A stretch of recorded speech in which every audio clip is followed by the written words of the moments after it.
قدرمنو عزتمنو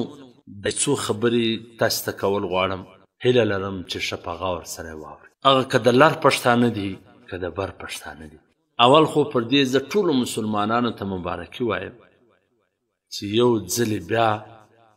و کفارو ته د ایمان زور ورمعلوم سو هغو ته دا ښکاره سوله چې ټکنالوژي د ایمان د طاقت مقابله نسي کولی ټکنالوژي ډالر پیسې ایمان والا نسي رانیولی 20 کاله مبارزه وکړله ټکنالوژي او ډالر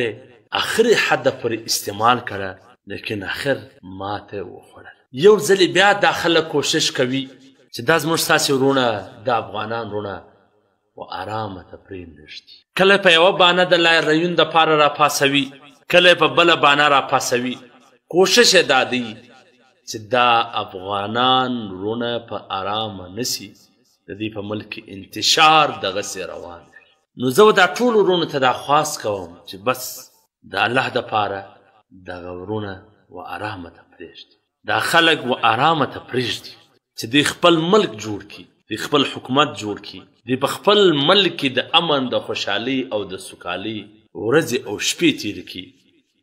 دوی په خپل ملک کې د آرام د راحت او د سکون ګوله زه هر هغه چاته وایم چې مخکې د دې خلکو سره عقیدوي مخالفت درلودی نظریاتي مخالفت یې درلودی و هغه ټولو ته زه دا خواست کوم هغه که د دنیا په هر ګوټ کې دي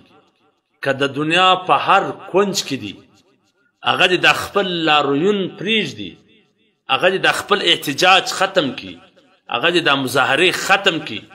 هغه دې د دنیا ملکونه و دې ته نه هڅوي چې هغه پر دې مظلوم ملت باندې د اقتصادي لارې سره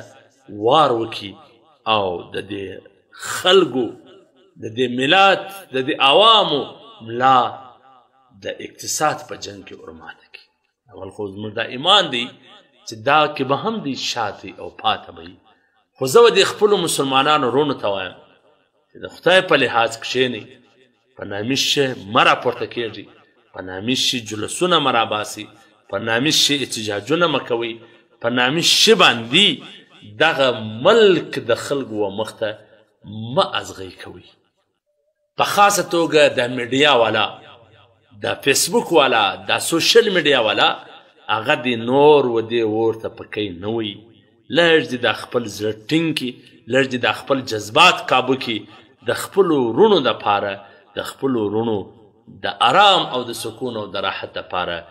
د خپل جذبات د خاورو سره خاورې کړي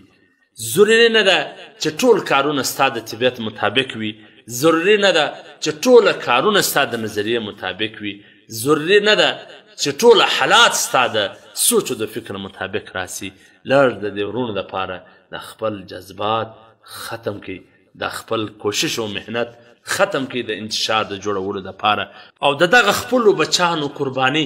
د بل په لمن کې مه ورغورځوئ د بل په حصه کې مه وراچوئ دا ستاسو بچیانو دا ستاسو زامن د بدن په ټوټو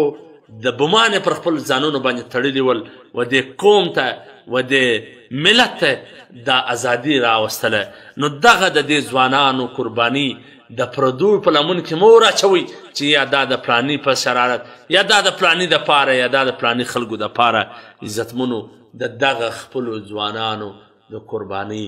عزت وکړي چې نن یې په ټوله دنیا کې سرلوړي کلاست نن یې ټوله دنیا ته دا ښکاره کړه چې د اوس خو 50 ملکه چې 100 ملکونه هم پر دې ملک باندې راسي دغسې به سرټیټې روان وي دغسې به مختور وي نو د دغه ځوانانو د دې قربانۍ خیال وساتئ والسلام